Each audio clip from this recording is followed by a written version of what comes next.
Hello, എല്ലാവർക്കും നമസ്കാരം. മണി ടോക്കിൽ ഇന്ന് നമ്മൾ പുതിയൊരു വീഡിയോയുമായിട്ടാണ് വന്നിരിക്കുന്നത്.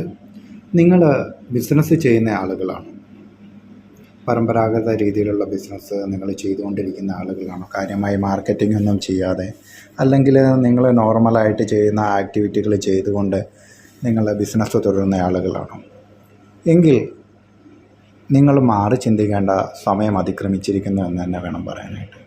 നിങ്ങളുടെ ബിസിനസ്സിൽ വളർച്ചയില്ലേ, അല്ലെങ്കിൽ ബിസിനസ് മന്ദഗതിയിലാണോ, പ്രോഫിറ്റിൻ്റെ റേറ്റ് ഉയരുന്നില്ലേ?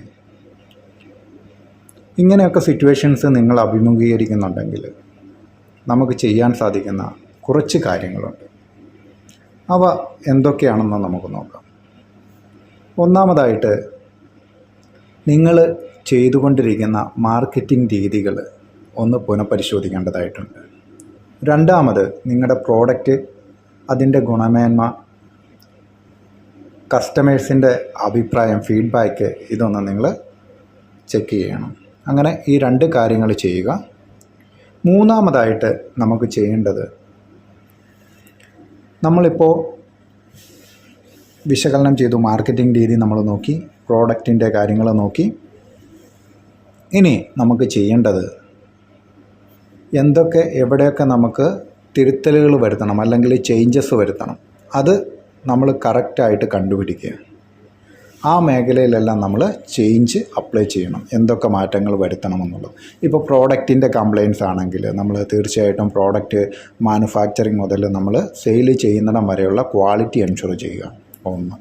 രണ്ടാമത്, മാർക്കറ്റിങ്ങിലെ പോരായ്മയാണെങ്കിൽ നമുക്ക് മാർക്കറ്റിംഗ് സ്ട്രാറ്റജി തന്നെ മാറ്റി ചെയ്യേണ്ടതായിട്ടുണ്ട്.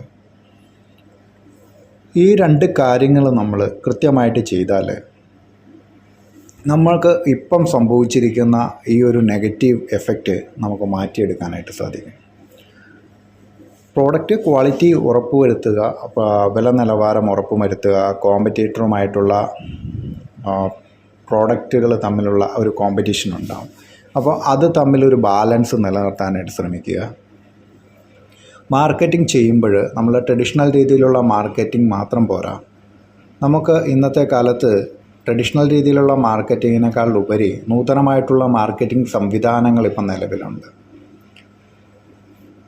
ധാരാളം ആളുകൾ, ഏകദേശം നമ്മുടെ കൺസ്യൂമേഴ്സിൽ 90% ഓഫ് ആളുകൾ, അല്ലെങ്കിൽ അങ്ങനെയുള്ള ആളുകൾ മൊബൈൽ ഫോണ്, ലാപ്ടോപ്പ്, ടാബുകൾ എല്ലാം ഉപയോഗിക്കുന്നുണ്ട്.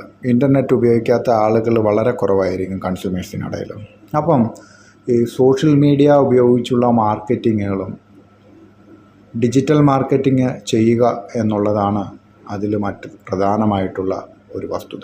ഇത് നമ്മൾ ട്രഡീഷണൽ രീതിയിലുള്ള മാർക്കറ്റിങ്ങിനെ അപേക്ഷിച്ച് വളരെയധികം ചിലവ് കുറവുള്ളതും എന്നാൽ വളരെ കൃത്യമായ ടാർഗറ്റഡ് ഓഡിയൻസിലേക്ക് എത്തുന്നതുമാണ് ഈ ഡിജിറ്റൽ മാർക്കറ്റിംഗ് മുഖേന നമുക്ക് ചെയ്യുന്ന അഡ്വർടൈസ്മെൻറ്റ് എന്ന് പറയുന്നത്. ആ ഒരു മാർക്കറ്റിംഗ് രീതി അവലംബിക്കുമ്പോൾ തന്നെ നമുക്ക് മാർക്കറ്റിംഗ് കോസ്റ്റ് നമുക്ക് റെഡ്യൂസ് ചെയ്യാൻ സാധിക്കും.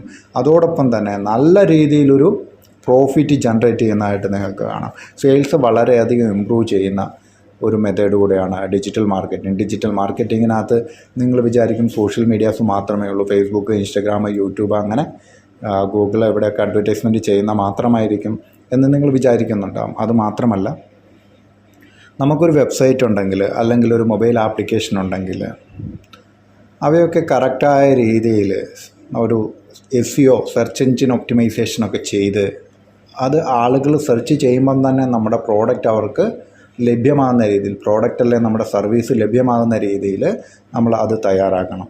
അങ്ങനെ നമ്മളൊരു കംപ്ലീറ്റ് ഡിജിറ്റൽ മാർക്കറ്റിംഗ് സ്ട്രാറ്റജി കൂടെ നമ്മുടെ ട്രഡീഷണൽ രീതിയിലുള്ള മാർക്കറ്റിങ്ങിനോടൊപ്പം തന്നെ നമ്മൾ അപ്ലൈ ചെയ്യേണ്ടതായിട്ടുണ്ട്.